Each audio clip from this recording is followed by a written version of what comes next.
Hey painting students, for this week we're going to do an eye study using the layering technique where we plan the light and shadow first. I have already sketched very lightly with just graphite pencil, the lightest pencil I have, a 2H, an eye using a photograph that I found by typing eye photography into a Google image search. And I'm looking particularly for a photo that isn't just flat skin tone, but has shadow, like pretty intense shadow along the eye socket, as well as lighted areas along the skin.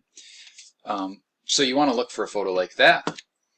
I'm going to start by planning my light values. So I'm going to wet my brush, get a little bit of yellow, and of course I don't want this to be intense yellow. I just want it to be a warm, sort of a pale warmness. And so I'm going to water that down and use the side of the painting tray to make sure it's not too intense before I apply it. This is also kind of where I plan to make sure that my white areas, the areas I want to stay white, stay white.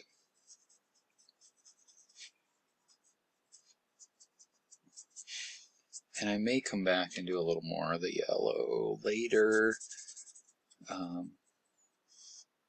I do know, and I didn't draw this in, I do know I want that highlight right there to stay white.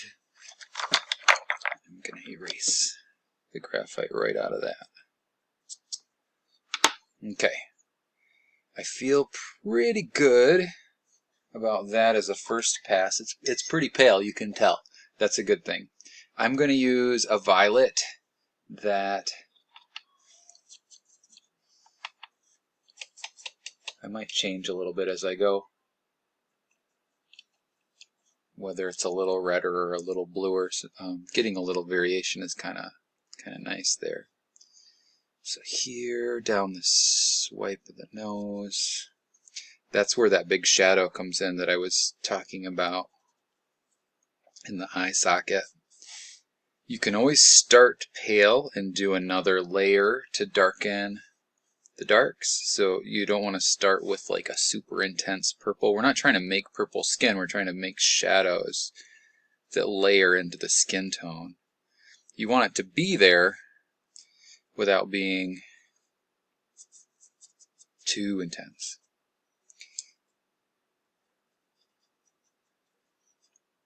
If you go too much or you put it where you don't want it, you can use a paper towel to kind of dab it off of there. Here along this edge we got quite a shadow.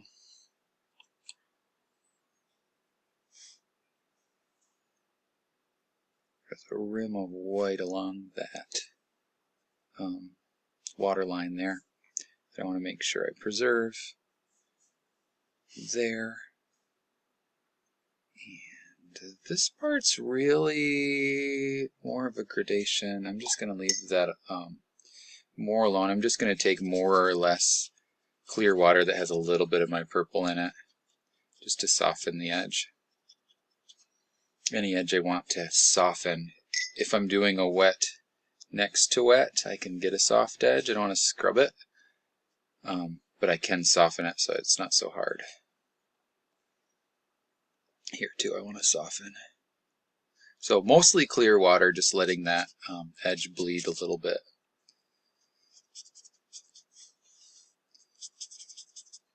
I know that the pupil is going to be very dark, and I'm not going to use black paint for this at all. I'm going to mix my own black by layering dark colors, starting with my violet.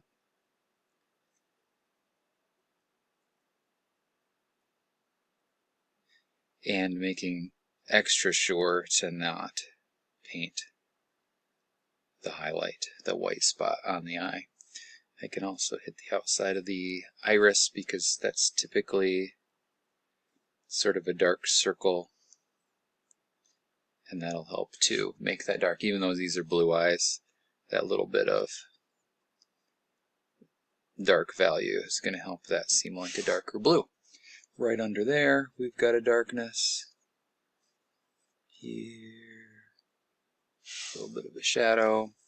Right here, we've got a dark edge. Get skinny. And I cannot forget, and I'm going to blue this one up a little bit by adding blue to my purple. I cannot forget to do the white of the eye, because we think of the white of the eye as white, but it actually has shadow on it. And if we don't do that shadow, everything looks wrong. Everything looks flat and not rounded. So that part has shadow, this part has shadow.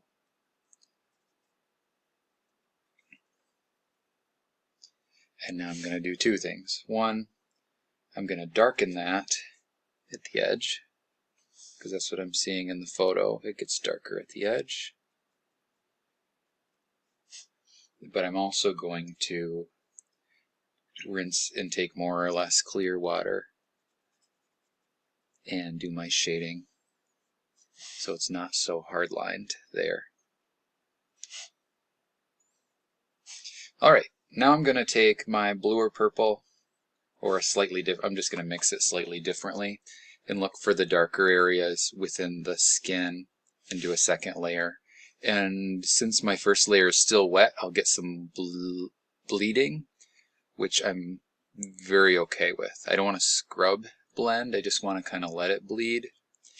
If I go too dark, of course I can use a paper towel and pull some of that value back out of there.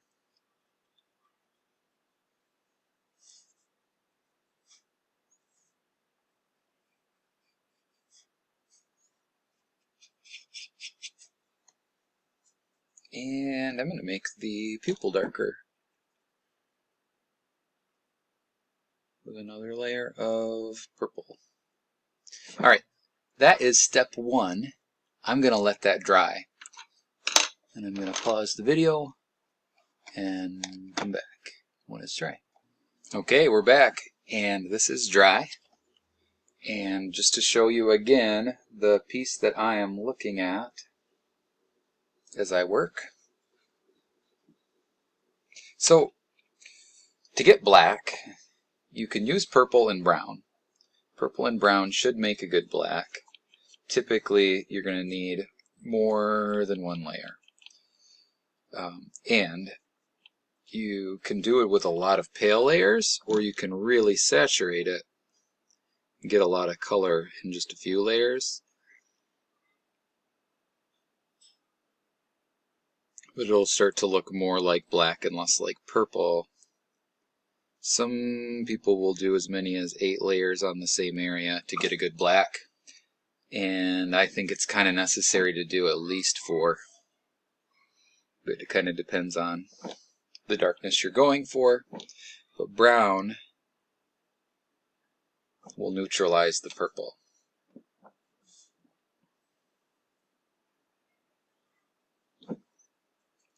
And again, I do not tend to use the black watercolor at all. That black pan is really flat. It kind of kills color in a way that I don't like. You might have noticed I did a little bit more fussing while the camera was off with my colors. So, let's talk about skin tone a little bit.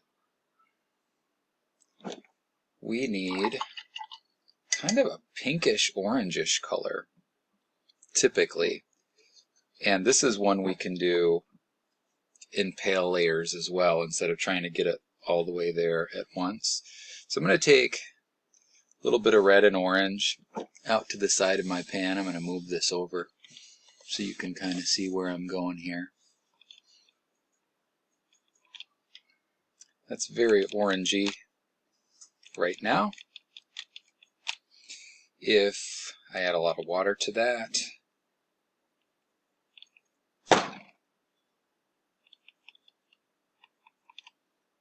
should start to get a little more like peachy. You can, if it seems too intense, you can add a little bit of brown. But I kind of like it to be pinkish. not brownish.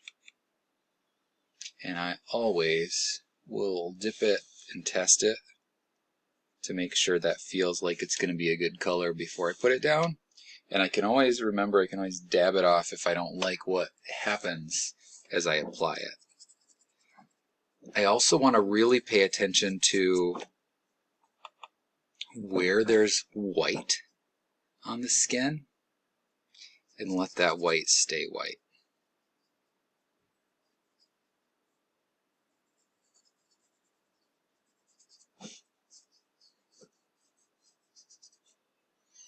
And I don't want to scrub. It's okay if there's brush marks showing within what I'm doing. That is totally okay.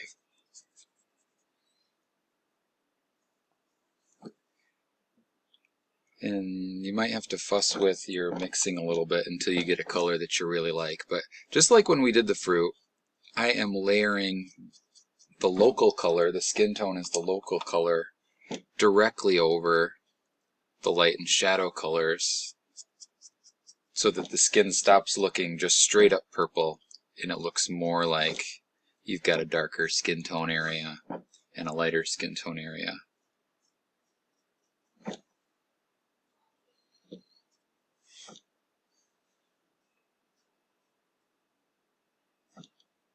A little highlight in the middle of that eyelid that I want to make sure I preserve, and also highlights along the bottom waterline that I don't want to lose either.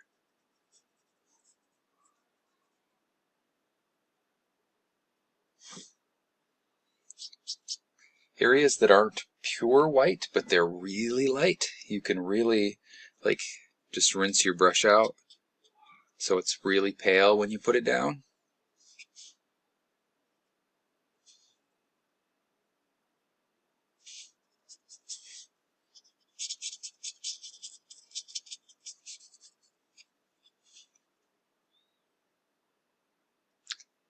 Feeling pretty good about that.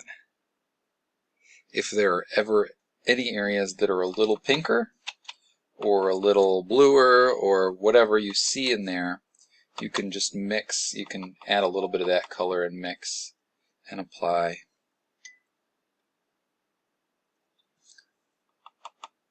Like for instance, I'm seeing a little bit of extra pink up here.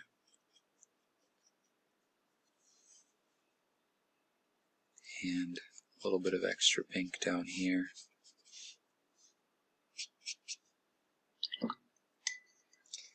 Now I would let this dry and then reassess my color and probably apply a little bit more of a skin tone for myself, but I'm not gonna do that on camera here because our time is running short. But I am going to grab a little bit of blue, and that's probably too intense of a blue for what I'm actually trying to achieve, but I'm going to layer into it and tone it down a bit. But typically lighter towards the center, and I'm seeing that in the photo. So I can do that, rinse my brush, and then pull more of a clear water, lighter texture into there. Texture is pretty important. You don't just want to paint the same way for every surface. You want to make sure your texture is working out for you. And sometimes you want to let things dry first, and other times wet into wet serves you well. You have to kind of decide what your goal is there and use your experience as a painter to know what to do.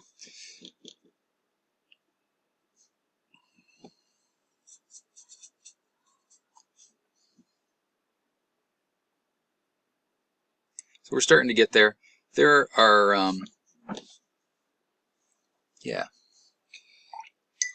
there are a couple of professional artists. I've left some photos of their portraits in our document too. You should check those out. Look for how they use the purple. Enjoy this painting, and I'll see you later.